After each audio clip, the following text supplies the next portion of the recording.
Thanks, Issa.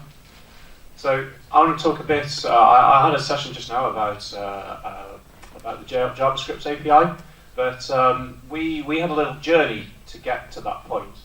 So we started off with a Swagger implementation for content services. So Jan talked about that, and they've been using that for a while now. Swagger is a neutral specification for describing your API, and the current version is 2.0. So you can describe your API in a JSON format like this. So this is an example for activity process services.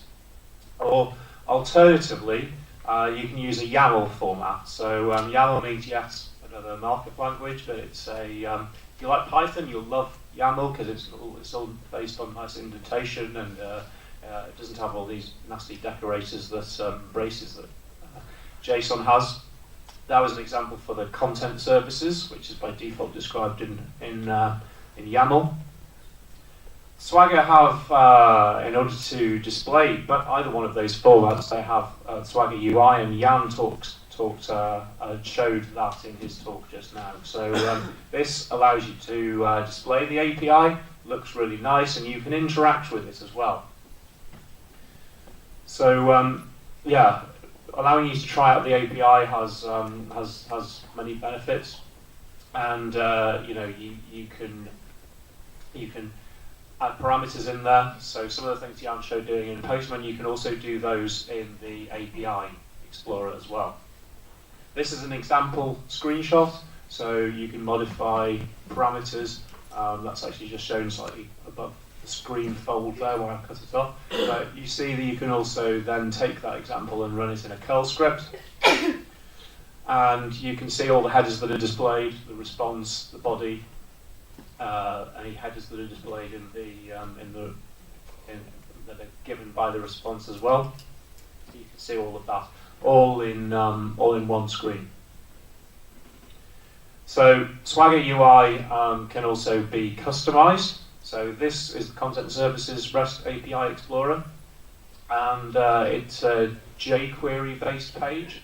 So there are some libraries there running, but it's very easy to modify that, and that was what was done for the initial version of the API Explorer, which is online at apiexplorer.alfresco.com. Within Alfresco, we also needed then to use that for process services. So this is where we started our journey. So there's two possible ways that you would use a Swagger description for your API. You can do it design first, like content services, or for process services, we actually started off with an API that was already implemented, and we needed an API Explorer for it. So this is where we use a tool called SpringFox. SpringFox takes the annotations from your API controllers, and it basically scans them, scans your packages via, and it looks out for certain annotations here. So anything that's labeled as a REST controller, it will give you a section for that, and then request mappings within that, it will pick those out, and it will generate JSON for you.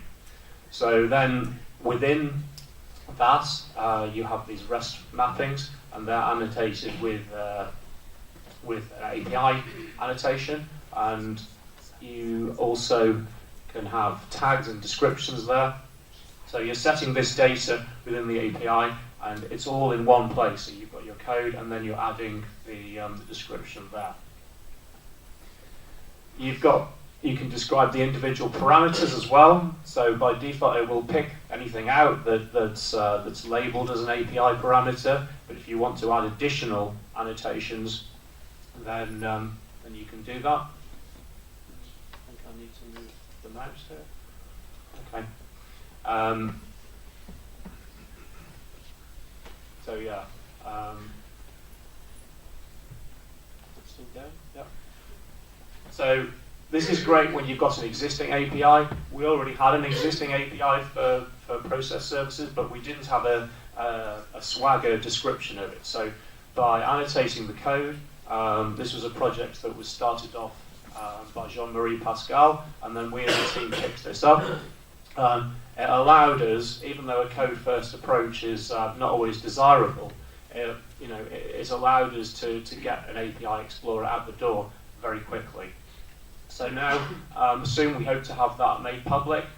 We have beta versions of it out there at the moment that I can show you if you want to see it later, or you can check out these links for more information on doing this with your own API. Thank you.